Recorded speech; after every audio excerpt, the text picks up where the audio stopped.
Ini kayaknya bakalan calon mau masuk ke politik, ya kan? Tapi pada saat itu memang udah kebayang dan kepikir akan membentuk narasi. Belum. Hah? Oh iya?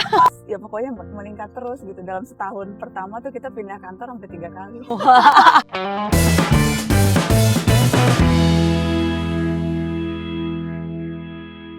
Eits, tunggu dulu. Sebelum nonton video lengkapnya, jangan lupa untuk subscribe ya dan klik link di bawah ini. Jangan lupa juga untuk klik tombol loncengnya. Oke? Terima kasih. Selamat menonton. Hai friends, apa kabar? Hari ini khususnya aku deg-degan banget karena yang ada di mobil saya adalah siapa lagi kalau bukan perempuan yang luar biasa, yaitu Mbak Nana. Yeay, hai. Akhirnya kita semobil lagi. Iya, aduh. Beberapa kali janjian gak sempet ketemu gitu Betul, ya. betul. Karena dirimu juga selalu sibuk. Tapi yang ini lebih sibuk. Makanya seneng banget akhirnya ketemu Sama-sama. dan bisa semobil. Yes, thank you banget. Thank you. Dari sejak pertama kali saya kenal Mbak Nana, pertama kali tuh taunya dan pertama kali ketemu itu kita sama-sama dapat award bareng. Oh waktu iya, itu, majalah. majalah apa Her World. Oh iya, Woman of the Year. Betul. Tahun berapa tuh ya? 2012. 2012 ya? Iya, 2011, ya sekitar situ lah ya, Iya. 2012. Itu pertama kali aku kenal Mbak Nana dan lihat langsung. Dan sampai hari ini itu benar-benar nggak berubah. You are still very humble, still very positif dan idealismenya tuh selalu konsisten. Karena kan gitu. ditemani oleh perempuan-perempuan hebat lain. Surround yourself with the positive energy gitu ya nggak sih? Iya, benar. Dan ini seriously, maksudnya Mbak Nana itu seseorang yang bukan hanya sudah besar ya, tapi Mbak Nana tuh mau banget meluangkan waktu untuk membagikan ilmu-ilmunya bahkan kepada orang-orang yang baru mulai. Khususnya saya waktu itu baru banget mulai di TV, waktu itu di Metro TV. Terus waktu itu Mbak Tapi Nana nggak itu mulai banget lah, kan Mbak Mary tuh udah jadi. Maksudnya tapi mediumnya baru TV, tapi dari dulu ya udah Mary Riana. Thank you. Tapi tetap aja, dan waktu itu Mbak Nana itu Wapemret waktu itu di Metro ya.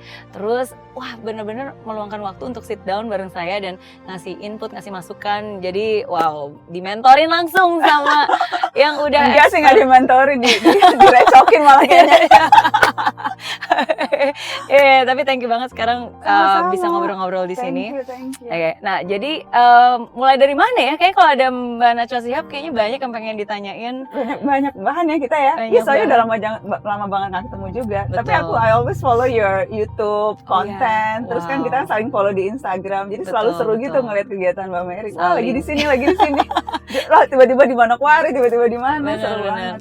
Oke, jadi mumpung sekarang Mbak Nana di sini, mungkin mau nanya dulu satu hal nih. Jadi kan waktu tahun 2017 akhir, waktu itu kan Mbak Nana di Metro TV, habis itu kan keluar dari Metro TV. Iya. Nah itu kan pada saat itu banyak banget asumsi tuh. Jadi ada yang bilang, oh gara-gara mungkin gara-gara tayangan terakhirnya waktu itu berhubungan dengan novel Baswedan. Iya. Atau juga yang bilang, oh ini kayaknya bakalan calon mau masuk ke politik, ya kan? Terus ada lagi banyak banget gitu. Nah, jadi sekarang setelah 2 tahun berakhir, 2 tahun sudah lewat berarti ya.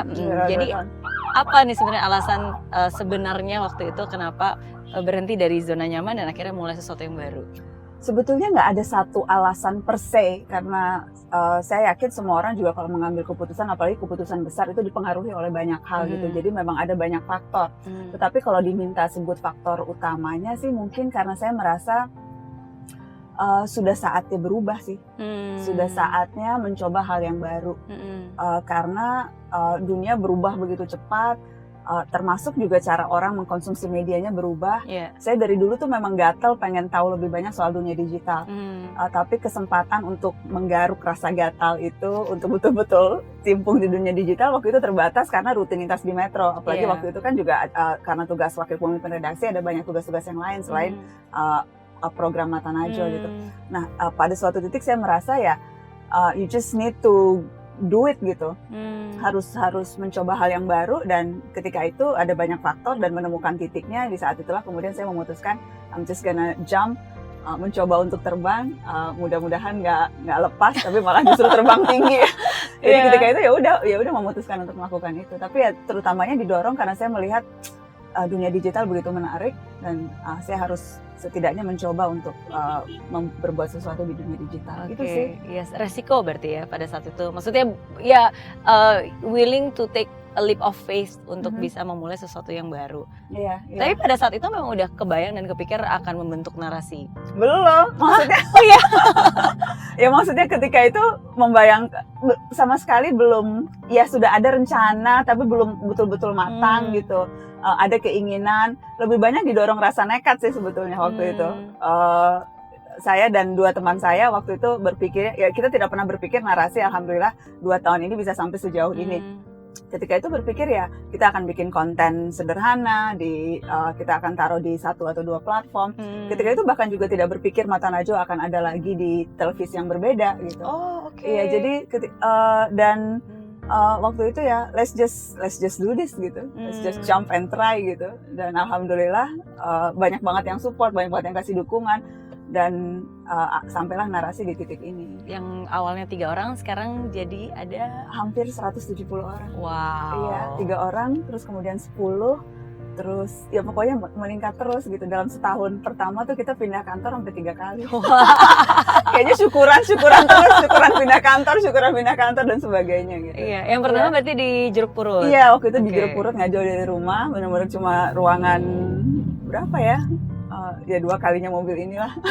Masa sih? Ya pokoknya nggak gede gitu. Gak Dimana gede. kita kerjanya tuh ya sambil selonjoran, sambil duduk-duduk gitu. Iya. Dan sekarang alhamdulillah udah ada 2 lantai Ada 2 di lantai. kantor yang baru sekarang. Betul. And this is just the beginning. Saya yakin pasti Amin, bakal mudah-mudahan berkembang sih. lebih banyak lagi. Mudah-mudahan karena memang potensinya besar banget. I think the sky is the limit gitu kalau kita bicara konten digital dan juga media digital gitu, karena masih banyak banget kok yang perlu disentuh, masih banyak hal yang bisa dilakukan. Jadi ya potensinya luar biasa besar dan mudah-mudahan kita bisa isi dengan banyak hal-hal baik sih. Pasti. Dan sekarang pun juga sudah mengisi kekosongan itu dengan hal-hal yang baik yang dibuat oleh narasi dan juga timnya Mbak Nana. Nah, tapi kan Mbak Nana jurnalis, ya kan? Dan untuk jurnalis terjun ke bisnis itu kan sebuah ranah yang sangat berbeda. Maksudnya kalau bisnis itu kan pasti ada banyak yang harus dipikirin lah, ada profitnya, cash flow-nya, harus segala macam strukturnya, manajemennya. Susah nggak sih untuk bisa beradaptasi antara keduanya seperti itu? Harus belajar banyak dan saya merasa 2 tahun saya jadi entrepreneur ini itu capeknya, tantangannya kalau dibanding dengan hampir 17 tahun jadi wartawan kayaknya lebih banyak dramanya 2 tahun ini deh. Padahal tuh saya kan dulu wartawannya ya sampai sekarang kan wartawan politik gitu, liputan-liputan yang juga berat, tapi kalau dihitung-hitung kayaknya 2 tahun ini berat. Masa sih? Iya. Apa yang terberat sebagai seorang entrepreneur menurut Mbak Nana? Tanggung jawab ya. Saya ingat pertama kali tuh dulu ketika itu, aduh, gue bisa nggak ya gaji orang gitu. Khawatir, apalagi kemudian orang-orang pertama yang memutuskan untuk juga mencoba berpetualang baru bersama saya itu adalah orang-orang yang memang waktu itu sudah matang juga di profesi lamanya gitu. Kemudian mereka mencoba hal yang baru, jadi mereka mengambil resiko itu, they put a faith in me and in narasi gitu untuk sama-sama membangun ini. Dan saya sempat yang aduh kalau saya nggak bisa bayar gaji orang gimana ini. Because they trust you kan, udah percaya banget percaya pada mimpinya, percaya pada idealismenya, percaya bahwa independensi itu nomor 1 dan itu yang harus terus kita dorong dan lewat berbagai bentuk karya gitu. Jadi kekhawatiran itu. Tapi saya beruntung karena saya disupport oleh banyak banget teman-teman. Narasi juga kan ada 2 co-founder yang lain dan mereka betul-betul jadi tulang punggung narasi. Keket teman baik saya, Katrina Davi itu CEO-nya narasi, dan dia melakukan semua hal gitu dari segi bisnisnya untuk narasi. Citra, Dahlia Citra juga salah satu co-founder, dia juga jadi otaknya narasi, meng-create banyak program-program. So I think I'm extremely lucky gitu untuk dapat orang-orang yang juga punya visi yang sama, idealisme yang sama untuk sama-sama bangun narasi. Iya, dan memang maksudnya zaman sekarang bisnis itu juga nggak bisa hanya one man show yang semuanya di-handle sendiri dan dilakukan sendiri ya. Pasti selalu akan ada batasan dan kapasitas semaksimalnya. Maksudnya pinter-pinternya orang ya pasti selalu ada batasannya. Kayaknya beda banget sih memang sekarang eranya era kolaborasi ya. Bener. Dan itu juga bukan hanya kita literally bicara satu perusahaan gitu, maksudnya dengan antar perusahaan, antar community itu. This is the era of collaboration gitu. Leverage each other Betul, lah ya. betul, Tapi betul. kolaborasi juga nggak bisa asal kolaborasi, karena when we collaborate with the wrong partner itu bakalan jadi Iya. Karena perlu insting, perlu Perlu tahu insting. kira-kira Betul, chemistry-nya dapat apa enggak gitu. Betul. Dan satu values atau enggak gitu. Tapi kayaknya sih ya itu alhamdulillah beruntung selalu dikelilingi oleh orang-orang yang memang merasa this is the way forward. Oke. Kalau dari tadinya kan nggak berpikir bahwa Mata Najwa bakalan ada lagi di TV, ya kan? Dan sekarang akhirnya ada di Trans 7. Mata Najwa itu kan sebenarnya nuansanya kan lebih ke politik serius. Kalau sebelumnya mungkin di Metro TV kan TV berita, ya memang cocok. Dan ketika pertama kali akhirnya ada di TV lain yang bukan TV berita, itu ada perbedaan nggak sih? Sebetulnya nggak terlalu banyak yang berbeda ya, karena isu-isunya tetap isu-isunya sama yang diangkat. Mata Najwa itu selalu ngangkat 3 nilai: anti korupsi, toleransi, partisipasi. Dan itu juga selalu jadi values kami di Narasi untuk mengangkat konten-konten itu. Dan kalau secara format talk show ya program bincang-bincang ya seperti itu gitu. Secara sosok yang wawancara tetap Najwa dan Matanya, jadi Najwanya nggak berubah.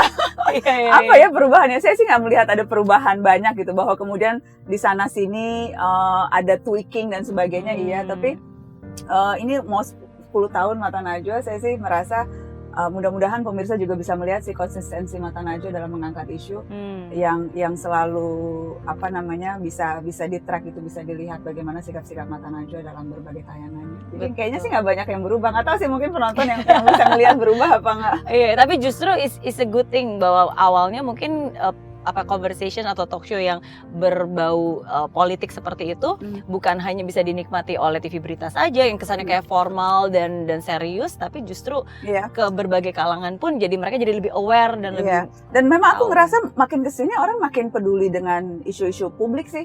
Anak muda juga makin peduli sama politik. Dan pemirsa Mata Najwa itu kebanyakan anak muda sekarang.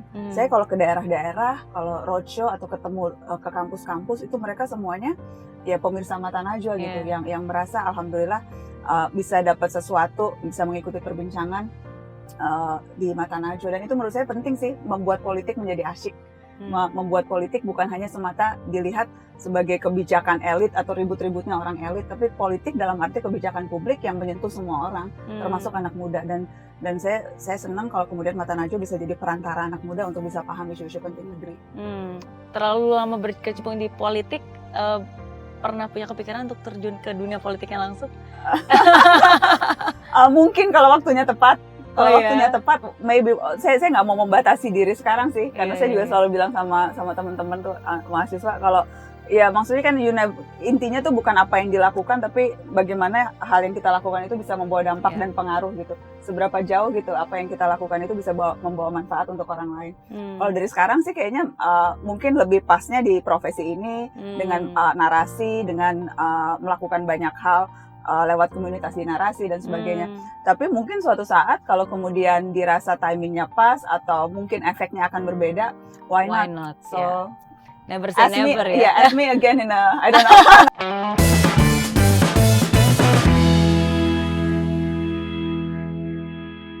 Nah, dalam hidup kan juga seperti itu, Manana. Manana kan menikah di usia muda nih, 20 tahun. 20 tahun aku. Semester 3 di Fakultas Hukum UI aku nikah.